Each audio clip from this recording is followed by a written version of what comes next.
This is the Yammayap funding webinar. It's a replay of an event that we did a month, 6 weeks ago now, I think. And we ran that event at Bournemouth University where we had the same two speakers plus another one, but we've got Sarah and Amelia with us today.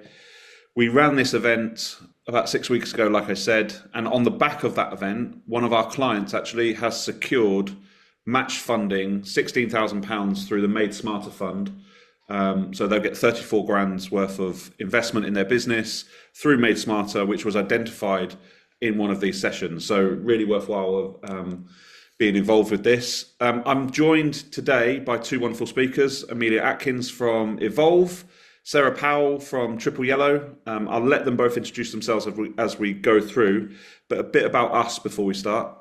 I'm Matt, I'm the general manager of Yammayap. We're a software company that fixes bottlenecks, cuts inefficiencies, and we put the right tech in place to support businesses' growth. So we primarily work with businesses that design, quote, and deliver to order. Whether that be manufacturers or process-driven businesses, those are the types of businesses that we work with. And we build bespoke software that you can't buy off the shelf. So we're not talking the Mondays or off-the-shelf CRMs. We're talking about bespoke stuff. So like I say, this event is to identify funds or how to get some support to help fund your tech transformations. And I'd like to introduce my first speaker. May as well crack on with it. Sarah, who had technical problems about 3 minutes before we joined, but she's now up and running and ready to go.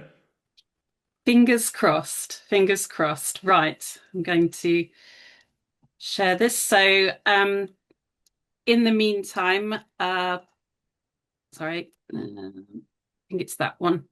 Please tell me if that is the one. Are you seeing full? Yes. Fantastic. Okay, so my name is Sarah Powell. I'm from Triple Yellow and I help Dorset-based businesses uncover grant funding, secure funding, create pipelines for funding and win bids. I'm all about free money, grant funding. I know that there may not be all Dorset companies on this webinar today, so I've tried to cover some wider funding, as well as anything else that has come out of the budget that I think you might need to know. So I will cover potential grant funding, funding for your digital projects, funding to support innovation and growth. And then I'm going to turn my mind to yesterday's budget announcements to tell you whether there's anything in there that might help or hinder your development with funding. And then finally, I will overwhelm you with a visual map of the best places your competitors aren't looking for funding. Hopefully, together with the website links, this will give you an insight and a competitive advantage as a thank you for coming here today. So the next slide, it's going to work. Did it move? No, we're still stuck on the same screen, Sarah. Right. Let's. I told you we had technical problems. Hey, is it changed now? Yes, we're all good. Excellent. So, sorry, one of mine has changed and not the other one. There we go. So the UK has recently said that accelerating small business growth by just 1% per year could deliver £320 billion to the economy by 2030. So there is some grant funding available and not much, but I'll try and tell you as much as I can. First up, the main one, the Innovate UK's Made Smarter Adoption Programme. This is for Southwest manufacturers. The programme aims to boost productivity, help you adopt digital technologies, as well as, help you purchase some digital technology. It's been delivered by the Southwest Manufacturing Advisory Service, SWEMAS, together with the National Composite Centre and others. But you have to be quick. The funding ends March 2026. Hopefully they'll get some more funding after that, but they have to prove themselves. So the grant's here to help you access advice from a technology specialist and support the purchase of new software and equipment between 1,000 and 20,000. It is 50% match funding, but as you've just heard, if you're able to get 16,000 from this program to be able to pay for a £32,000 digital upgrade, which is going to lead to so many cost savings and productivity improvements, then why wouldn't you go for it? I don't know if anyone watched yesterday's online webinar with Nick Brown from SWEMAS, together with two Dorset-based companies, William Hughes and Oakmount Control Systems, who've already received funding and have already started on their digitisation journey with this money. And they were talking about digital cobots and cobot factories. William Hughes, the company, the factory, it's 248 years old, this company. And the lady was talking about cobots and automation, as if she was born yesterday to it. And she said it's so cheap to buy cobots now that will do the automated work for you in a factory for under £10,000, which was amazing. So if you haven't seen that video, email Nick Brown to ask for it. In other funding, there is other funding. If you're a not-for-profit, there's a technology project provided by the Worshipful Company of Information Technologists. If you are law, accounting company, insurance company, lending company, financial company, there's also funding up to £2,000 to help with your digital development.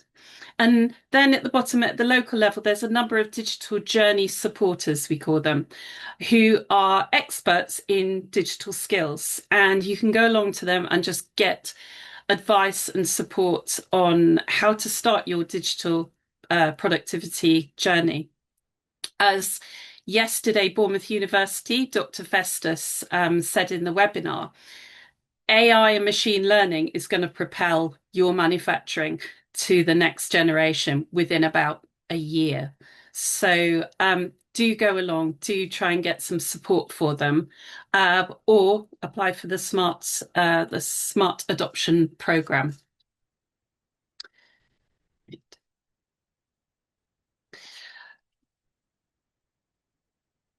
Sorry, a bit more while I get there we go. So that was about supporting your digital projects, things like, if you want Yammayap to come in and help you. This is more about funding to support your innovation and growth in a wider sense. So there's a lot of funding around for innovation and growth to encourage innovative small businesses to grow and scale. But people often ask, what counts as innovation? Well, if you have a new product which is disrupting your industry or perhaps disrupting your market, then that's innovation. If you have innovation in your own processes and the way that you work within your industry, that's also innovation. And you could be eligible for Innovate UK grant funding. So Innovate UK, £1.1 billion available. It's a lot. There are constantly grant funding competitions on the Innovate UK website to apply for. Here's just a few. Innovate UK knowledge transfer partnerships. So these are partnerships that will bring together academia, together with your business, together with an expert knowledge partner. And what they'll do is they will help you to develop your strategic innovation in your business. It's not 100% funding, unfortunately, but it will cover 67% of your project costs. Yammayap, for example, have just been successful in getting funding to be able to get their own KTP partner. So if you want to know how the application process goes, then just talk to Matt about it. Dorset examples include the marine electronics firm Actisense, which used their KTP to develop a chatbot to support their customer service. The RNLI uses their KTP for engineering innovation. And in fact, they've still got their original KTP person from 8 years ago. Bournemouth University is very keen on providing any support that it can. It can help with so many elements of your digital journey. Innovate UK is also the your gateway for further funding. So if you are an innovative company, then business growth, Innovate Business Growth can help you. The Innovate Business Growth Exploitation Innovation funding could help you with an intellectual property audit up to, I think it's £2,250. It can help you with getting your Cyber Essentials certificates. That's worth £300. Jane Warren is the innovation and growth specialist down here in the Southwest area. If you go onto the Business Growth Exploitation Innovation site, the link is on this presentation, which you will get afterwards, then you can just get in touch with her and find out, are you eligible for any of this grant funding? The next one, this is a new one that came up just a couple of weeks ago. Innovate UK MSI SME Resource and Energy Efficiency. What a snappy title.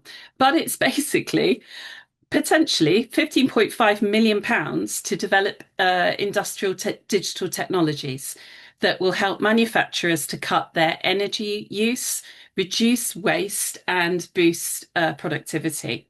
So you can get funding for feasibility studies to explore a new digital solution, or industrial research to actually develop and test your new digital solution. There must be at least two small businesses involved, so you can collaborate together on this. And potential funding is between 200,000 and £1 million. Yes, the deadline's very short, 10th of December 2025.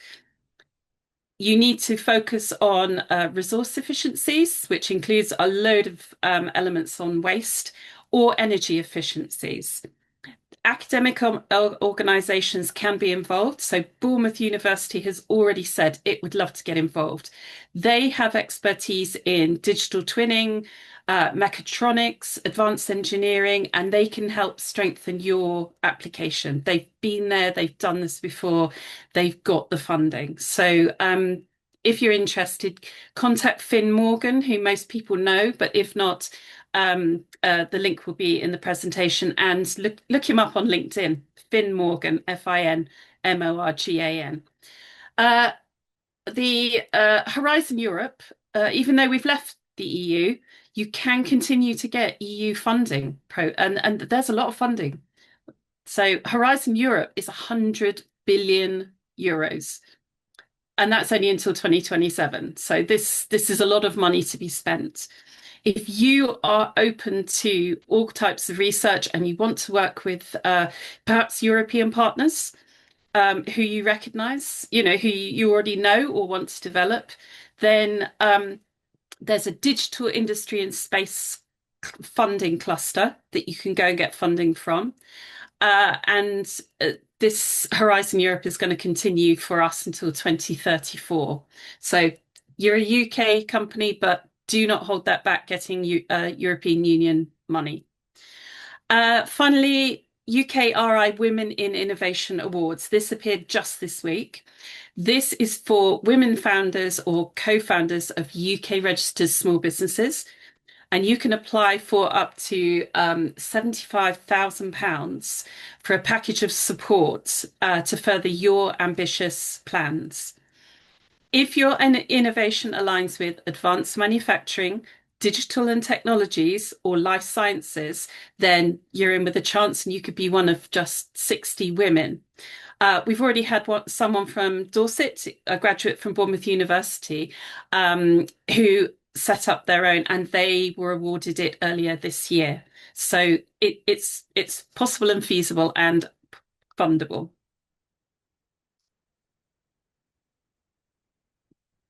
So now this is a bit about pre-budget, the government. So the UK government has already made announcements highlighting where they see their support going. As you can see are on the left-hand side, these government priorities, called the IS8 priorities, are where the government has already said they want to focus most of their efforts and most of their funding. Advanced manufacturing is one of those priorities. Digital technologies is another of their priorities. This is all excellent news because there's money that's behind this. There's 8 billion for the government priorities. And then they've slowly been announcing this week all these other funding announcements. So AI and quantum, 1.6 billion. Increased commercialization funding for universities, which will help all manufacturing companies to work better with universities, 54 million. And what they call curiosity driven research, 14 billion. So that's essentially the next internet or the next graphene or the next quantum of industry. They on British industrial competitiveness, this went out just 2 days ago. They sent out a consultation to all manufacturing industries to ask how they can best help you reduce your electricity intensity. What we're expecting is that eligible businesses will be exempt next year from paying all the indirect costs of a renewables obligation, all the feed-in tariffs, and the capacity market, which means essentially that probably over 7,000 of you will have your electricity costs decreased by up to 25%, which is great news, especially if you've got a big manufacturing building that uses a lot of electricity. The Fair Payment Code, this was tackling the late payments by UK contractors and suppliers and primes. There's now over 400 businesses who've been awarded the Fair Payment Code, which means that they have signed up to paying 95% plus of all their invoices within 60 days. Some of them have got to gold level and will pay within 30 days. Do check the directory, the Fair Payment Code directory, to see whether your main contractors or suppliers have signed up to this Fair Payment Code. We expect to see thousands more adding to that as it becomes a legal obligation. Corporate reporting from 2026, it was announced that many companies will be reclassified for reporting purposes, meaning you won't have to submit owners' reports when you submit your corporate reporting. So that's 113,000 companies will move to a status where they don't even have to produce a report, which is fantastic. And then another 14,000 companies will transition from medium to small and therefore not require an audit. So this is all good savings for you. And then finally, British Business Bank's new 5-year plan, which was published this month, includes taking a greater risk, including prioritizing higher risk investment into, once again, those government priorities, those IS8 priority sectors, and the companies that live within them. So if you're a manufacturing organization, you're going to benefit from that as well. And now, finally, are the autumn budget announcements. So here are just in green some of the good news that I think you will have seen. So reducing electricity prices for the manufacturing industry by up to 25%. So that's all related to that consultation that I talked about. Funding for under 25 apprenticeships free for small businesses. So imagine under 25's apprentices, they are digital natives. They have been born in the digital era and will know more about digital transformation and getting digital to work for you than any other person. And now you can get them for free. So think about using them as a free funding opportunity as well. 40% first year allowance, allowing businesses to write off a larger portion of their investments against tax immediately. So if you are going to invest in a new digital solution, guess what? Look, 40% of your first year investments can immediately be written off. increasing research and development investment, as I said, with uh, Innovate UK funding, amongst others. And then the 4 billion scale up funding via British business banks for critical sectors. There are some downsides, but I'm just going to gloss over those because I like to focus on the positive stuff. And then finally, this is my overwhelming visual map showing support for companies, for local companies like you. So it is overwhelming, but I've done this to show you how much grant funding and free business support there is out there. This is just for Dorset-based small and medium-sized enterprises and businesses. All on the left, that's all for local Dorset-based small and medium-sized businesses. I could produce the same map for any area that you are in. On the right are the Southwest support organisations and some bigger national support organisations that could help you and your manufacturing organisation. Few highlights. I'm not going to go through all of them. Each of these have links, and when you get the slides, you'll be able to dig into them and learn to your heart's content. So a few highlights. Dorset Engineering and Manufacturing Cluster that brings together local manufacturers. So they're holding a funding webinar on the 8th of December on apprenticeships. Well, this is brilliant because yesterday under 25 apprenticeships have become free. So I'm hoping that their webinar will be slightly tailored to show you where you could get these apprentices and whether you could get digital apprentices or manufacturing apprentices. We have some amazing colleges here in Dorset, and these apprentices could really, really help your business. In the next column, second column, Business Growth Dorset. This is the main website that you should go on to find any information. It's the funnel for government funding to support businesses in both BCP and Dorset areas. Each local area in the UK will have a similar organisation. So it's got some shared prosperity funding still available. And Amelia here from Evolve Advisory, who's going to be talking a bit later, Evolve is being funded to provide startup and scale up support to local businesses. I've just put a couple of events that are coming up in December and January that might be of interest to you. Under Best of the Rest, there is a whole world of public sector tenders. The UK government mandated earlier in the year that every local authority and public sector had to publish by the end of May all their future pipeline tenders that they knew of that were over £2 million. And as a result, there is an enormous list of pipeline projects that you could just look through and prepare to bid for. The websites Find a Tender and in the Southwest, Supplying the Southwest, they have £1.1 billion of upcoming tenders just for Dorset. So imagine multiplying that for the Southwest and then for England and then for the UK. It's an enormous tender pipeline. So all the others, the logos will have links you can go through, and I've tried to link it to the digital funding or digital support that you can get. So thank you for your time.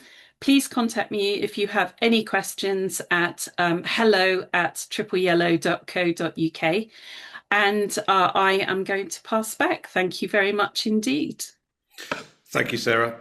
Obviously, I'll send out a link to all of these slides and I'll share them afterwards. And I put in the chat that this webinar is being recorded. We'll upload it to our YouTube channel and then share the link. But I just wanted to talk very quickly about those two funds that Sarah identified there, both the Made Smarter Fund through Southwest Manufacturing Advisory Service, SWIMAS. That's the fund that one of our clients got funding through. £16,000, £17,000 match funded, so they're getting £34,000 direct cash injection into their business to help with their tech transformation. And then the second one that you spoke about, Sarah, which was the knowledge transfer partnership through Bournemouth University, through Innovate UK, that is a big, hefty grant that Bournemouth Uni will receive. I'm actually in interviews today, recruiting for the associate who will sit in our business and help us. I mean, it's going to be revolutionary for our business because we're going to be pivoting how we deliver software products, from large scale one-off software products to a more sustainable SaaS product model where we go from high value, low volume projects to high volume, low value SaaS products, subscription model. So we're getting a recurring revenue model. That is all being funded through Innovate UK and this knowledge transfer partnership with Bournemouth University. It is a lengthy process. Took us around about 9 months to secure that funding with Innovate UK.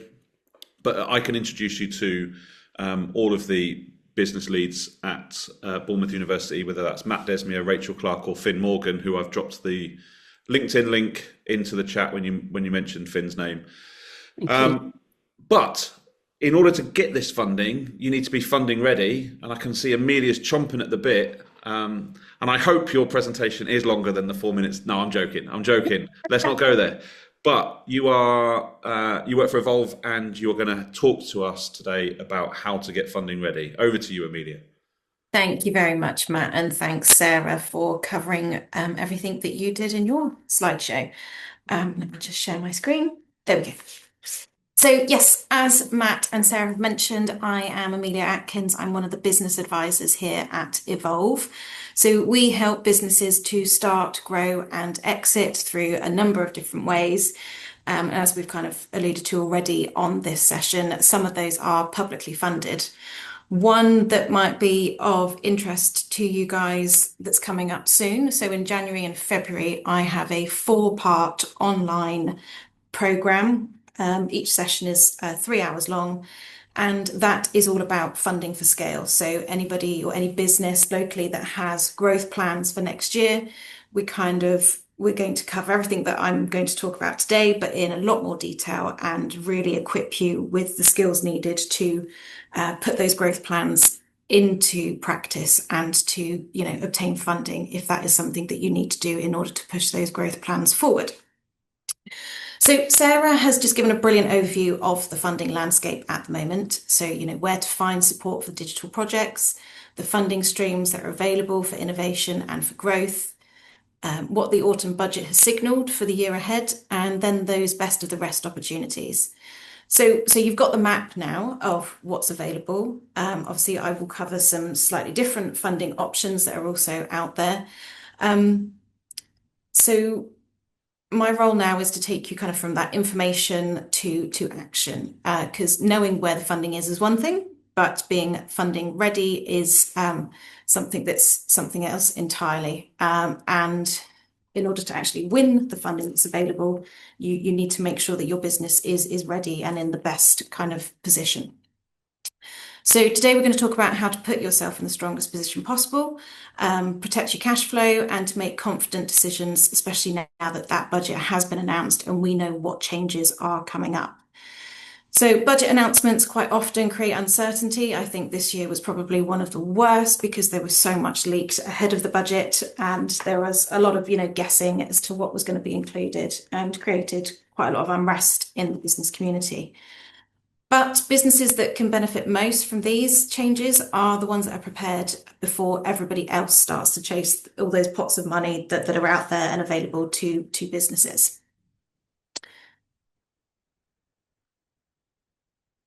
Oh, I'm jumping too far. So funding exists, but securing it is an entirely different story. So one thing that never changes, regardless of who's in government, is that funding is out there. So that might be through grants or loans, investments and incentives. They're not going to disappear. They'll always be there. But the businesses that are winning the funding are those that are ready before those announcements are made. And so that now that the budget is out there, many businesses are going to be scrambling for those incentives and those grants that are out there. Competition is going to be high. funders are going to be selective in those businesses that they're going to choose to work with. So opportunities are going to move quickly. So the question's not what funding exists. There's lots of people that are out there to help point you in the right direction, us and Sarah included.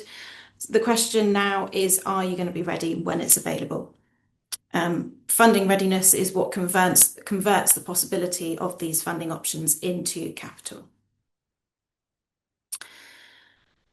So you do need to make sure that you're matching the funding to the goal of what it is that you're trying to achieve. So not just applying for what's available.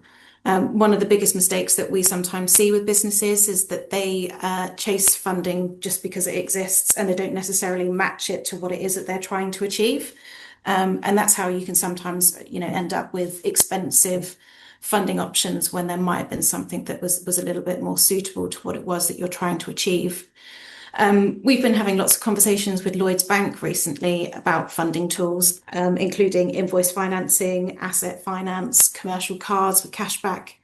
And sometimes I think businesses in the past have seen these as a last resort tool, but actually, and for businesses that only use them when they're struggling. But if you use them in the right way and at the right time and for the right reason, they can actually really help businesses to grow when they're trying to do so.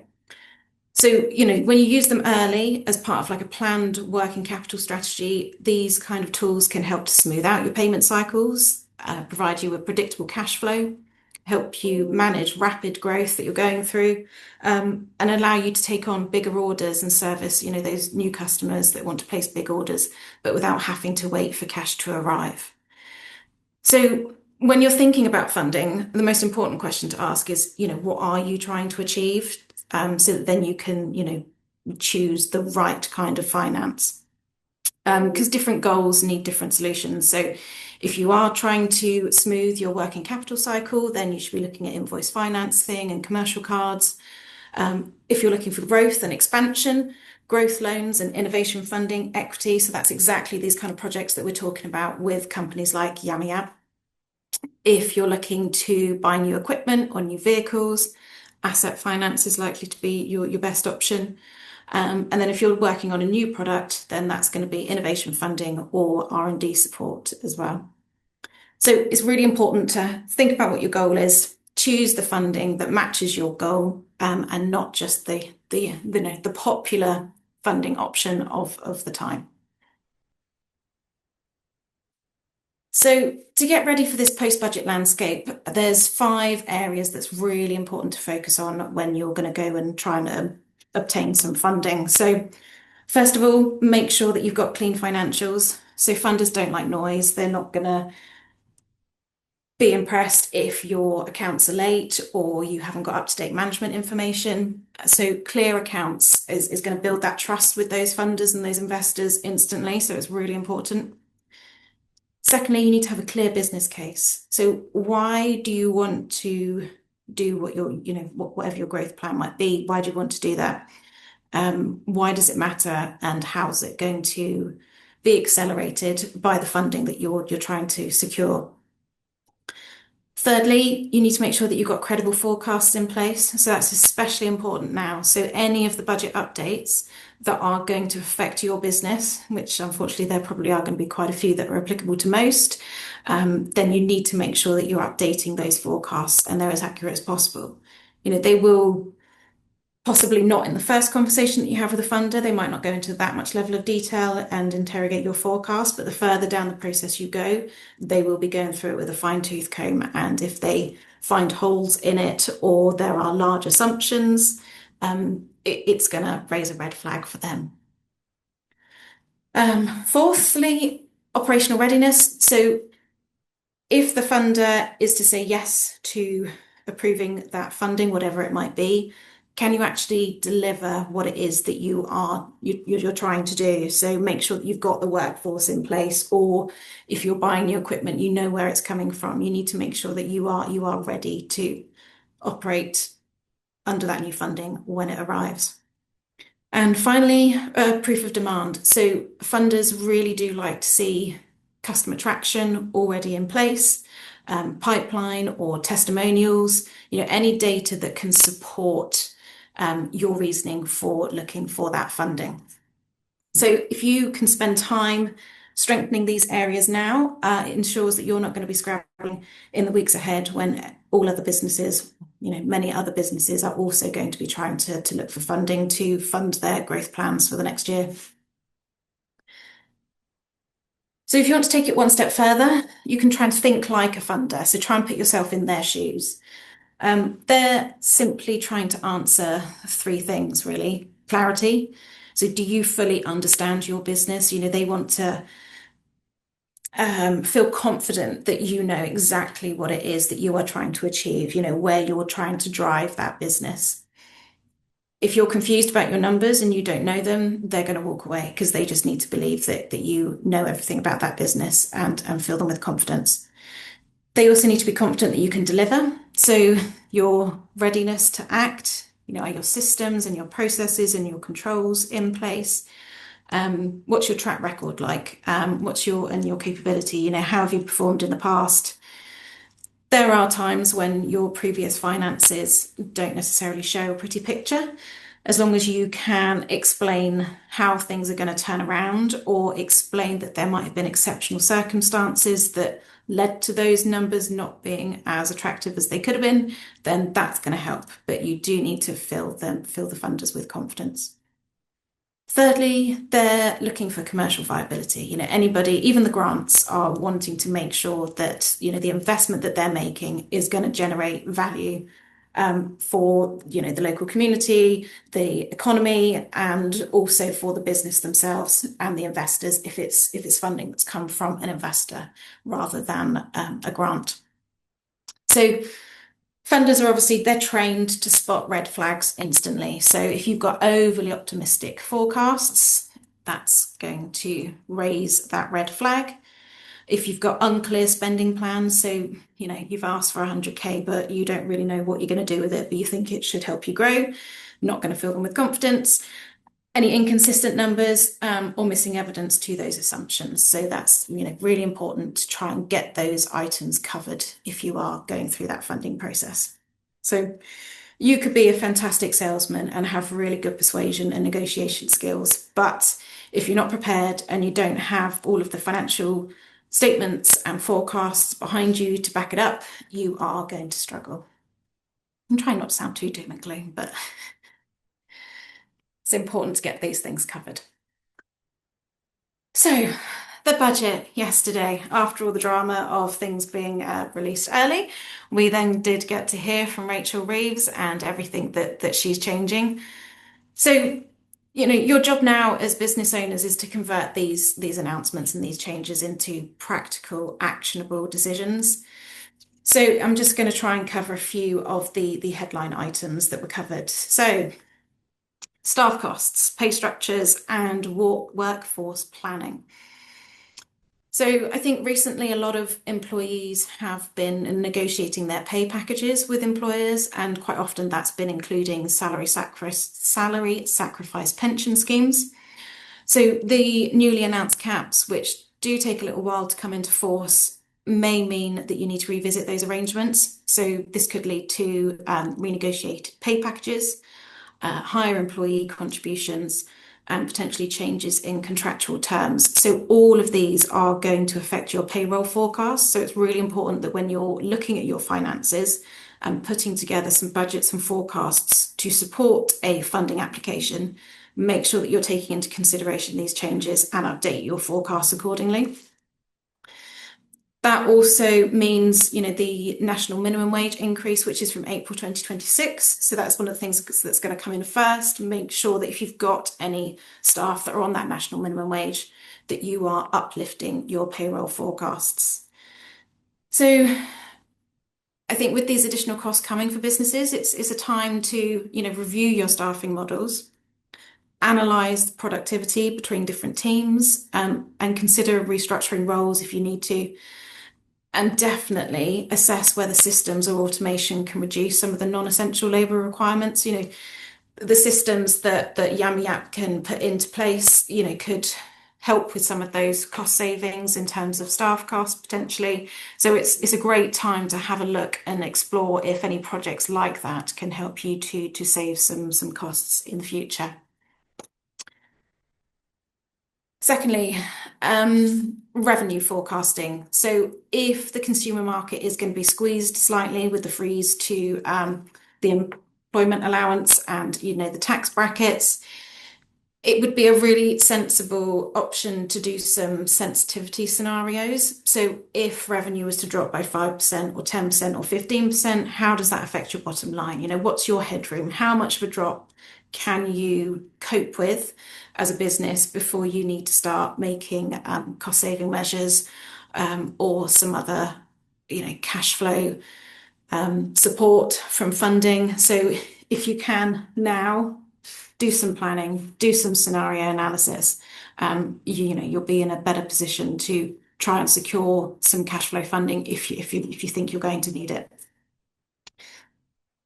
One of the good things is the business rates relief for retail, hospitality and leisure. So if any businesses are operating in those industries, then that's good news. So you might be able to build some cash buffers with that or improve your working capital cycle. And again, so if you're looking at your forecast, just make sure that you are reflecting that within your numbers. Another area of good news was I think Sarah mentioned it already in her presentation, and that's about the written down allowances on your corporation tax returns for investment in equipment. So that's another really great option for businesses that if you're thinking to grow next year, make sure that you're making best use of that tax relief that's available there.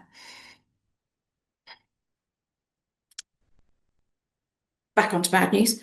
Ownership and exit considerations. So they did change the capital gains tax rules around EOTs. So that is employee ownership trusts. So if any businesses were thinking about, succession planning, ownership restructure and long-term exit strategies, which, if you're thinking about growing your business, it's likely that you've got those end plans in mind. You're growing it for a reason that potentially there's an exit coming up. And if you're thinking about possible EOT, then, there are just some tax considerations to think about there. But overall, the government did have quite a strong theme about supporting SMEs and entrepreneurial growth, which, was, I think, welcomed by a lot of businesses in the UK. So, despite the cost pressures, the government's been clear they do want to back investment, productivity and SME growth. One other thing I haven't mentioned was that they're trying to encourage more investment by changing some of the rules around EIS and SEIS investment. So there is a longer period now where businesses can take investment and there'll be really good tax benefits for the investors. So again, if you're looking to grow your business next year and you're a relatively new business, that might be something that you want to consider as a way to fund these digital projects. So before I finish, just wanted to kind of sum up with a few key takeaways. So funding is not just for startups. I think sometimes that's kind of a misconception, but actually more established businesses that are looking to grow can actually benefit more from some extra funding. So, have a look at what your different options might be and take advice if you need to. Prepare before you need the funding, so don't leave it too late. The more prepared you are, the better placed you're going to be to secure that funding and also to, act fast once it's been approved and granted to you. Make sure that you match your funding to the goal. So have a think about what you're trying to achieve. Make sure that you're looking at the best option. If you don't know what all the options are out there, make sure you speak to an advisor or your accountant. They can give you some great advice as to what the options are and put you in touch with different funders. Think like a funder, so build clarity and confidence so that then when you're having those conversations, you are in the best position possible. Understand the budget's impact and respond to it quickly. So, we've covered some of the changes today, but just make sure that you're aware of all of the changes that are coming up and how they might affect your business. And finally, don't go it alone. There's lots of people out there that are happy to support, like Matt's offered to talk about how the process was for some of the schemes that he's been involved with. Sarah's fantastic at signposting people in the right place, and so are we here at Evolve, working with local providers like Business Growth Dorset. So if you need help, reach out. There's lots of people in the local community that are happy to help and give a bit of advice. So that's it really. But I just wanted to kind of bring it back full circle, and say thanks to Yammayap for putting together a presentation and a webinar like this. I think their strapline says it all: bespoke software built for businesses that quote, build and deliver to order, built by humans who solve real problems, not just automate bad habits. And that's exactly, I think, why today's session has been important. Accessing funding isn't just about ticking boxes, it's about unlocking the ability to invest in the kinds of digital transformation projects and bespoke systems that actually move businesses forward. So hopefully between Sarah's session highlighting all of the free support that's out there, and then mine where we talk about how to be funding ready, hopefully we've given you two things. So a clear picture on the funding options that are already out there and those that might come in the next few months and years, and then a practical framework to get your business in the strongest possible position to secure that funding. Thank you. Thank you, Amelia. And look at you doing my job for me, just promoting Yammayap and reading my tagline. I love it. So I tried to actually get the company who got the funding on this webinar, just so they could wax lyrical about what the process was like. But as you said, there are plenty of people out there to help you. I know what the process was with the Made Smarter Fund. So they literally had to fill out one form. Then Nick came around and did a audit and had a discussion around what funding would be suitable. The company itself had to go out and get a quote. Obviously, we quoted for those works. And then I think within a week, they had the funds land in their account. So it was a fairly straightforward process. It wasn't onerous. They didn't have to fill out lots and lots of forms. I went to dinner with the owner of that business on Tuesday night. That's why I was slightly hungover yesterday when we had a conversation. But he was really appreciative of that entire process. One question I've got for you, I'm just going to open up the questions to the floor as well. So if anybody's got any questions, either take yourself off mute, raise your hand I think you can raise your hand down the bottom, or just put it in the chat and I'll ask the question. But I've got a question. So I think you said about writing off the value of capital investment for equipment. Does that also apply to software products, software projects, or is it just capital investment on equipment? I would need to check the rules, but I believe so, that it is also in software. So as long as you can capitalize that asset and recognize it on the balance sheet, then yes, you should be able to claim against some of the software as well, yeah. Because you would be, the software that we build is specific to that business, so it is an asset that sits on the balance sheet. So it is something that you would own. So I'm guessing it would then qualify for that. Yeah, I believe so. But it's it's best just to double check with your accountant, whichever accountancy practice you're working with, just to confirm that. Yeah. And then finally, I've got one other question whilst I'm waiting for the chat to fill up with hundreds of questions that I can ask for the next 10 minutes. The other question that I've got is around what's the total amount of funding that I can get in a calendar year? Do you know how much the total is? I think, Sarah, you might know. I don't believe there's a limit. Could come off mute. Yes, there's a regulation that says you can only receive so much grant funding from organisations like Innovate UK, Horizon Europe, etc., within a period, and I think it's within a period of 2 years, and I think it's around £300,000 in grant funding.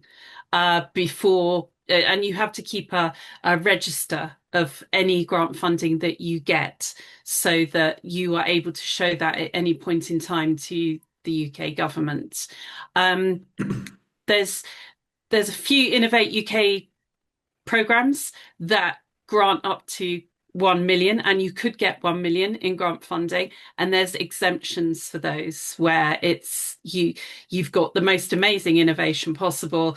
They want to give you 1 million it's not disrupting the industry, as in you're not going to get some IP that no one else can have, then there's an exception, and there's a whole load of forms that you go through to get that. So, good luck getting up to that 300,000 limit is what I say. I've got one question from Jason in the chat specifically for you, Sarah, which is, do the electric car grants that you mentioned earlier include electric vans as well? So that was from the announcement yesterday. It said electric vehicle excise duty. So the EV car grants, most of it is around before the budget, the EV car grants are all related to the charging. So if you want to have them installed in your car park, at your business, there's still free EV charging grants available. I think what was announced yesterday was it was quite sweeping. They just said, and there will be further EV car grants. So we can hope that it's business, but I don't think the detail has been announced yet. If you've already, is this Jason again? I think it is. Yes, it is Jason. So if you've already begun a process of developing new processes to streamline business functions using AI, can you apply for funding at that point, or do you have to apply before you start? I think it depends on the fund. Yes, and the general rule around grant funding is that there is no retrospective grant funding. So if you have already paid for an expert to do a study, then and then apply for funding, you cannot get that covered. So you need to have you can't claim for anything that you have physically done or paid for. But anything that you've got planned and you haven't yet got quotes for, or you haven't yet paid for, absolutely. I think I've been in this scenario, in both sides of the scenario. So we had a conversation with Jane Warren from Innovate UK, and we were specifically talking about IP protection and also, I can't remember what else, something else. But there are funds available for you to firm up your IP protection, and we'd already gone through that process. I think there is a specific Innovate fund that allows you to apply for that, which would go towards tightening up your IP. We'd already done that, and then we couldn't retrospectively do it. However, the company that took the funding from Made Smarter, that was an existing software product that we have built for them, and they have got funding to enhance that software product. So if you're, as I think you just said, if there's additional features or functionality that you want to add in, that would be eligible. It's just about how you word it and how you, and again, it depends on the fund available. I hope that answers the question, Jason. You can give me a thumbs up or a thumbs down. I don't mind. Is there any other questions that people would like to ask? Trevor asked a question about, I guess, from past experience, all current match funding rebate is rebate based. The Made Smarter, as you've just said, is not. They work with you to develop a one-to-one digital roadmap for your business. They sit down and they talk to you. They understand, what you're trying to get. You get quotes, and then at that point, they will say, yes, we will put 50% into your bank to buy that, to be able to purchase that equipment or software or whatever. Perfect. Are there any other questions? I'm going to give a final call before I close the session. I think we've got 4 minutes. Look at that. We're on time. We started on time with 3 minutes to go. Thank you all for attending. If you want any more information about what we do, you can always visit our website. It's www.yammayap.com, or you can connect with me on LinkedIn. I'm going to send you all an email, or Catherine will do it under the guise of me. Catherine's our head of marketing. Grace is our marketing apprentice, just to introduce you to the rest of the team. But I will follow up with an email. I will upload the video to YouTube. And when I say I will upload it, Grace will do that. And then we will send out all the information straight after this. So Thank you very much for attending. Thanks for all your questions. If you've got anything else, then just reply to the emails that we send out post event. But good to see you here. Good to see you, Coral, Jason, Mima. I saw Anthony Story join us briefly, and Damien, of course. We know each other. But thank you for attending. I will now close this meeting. Thank you.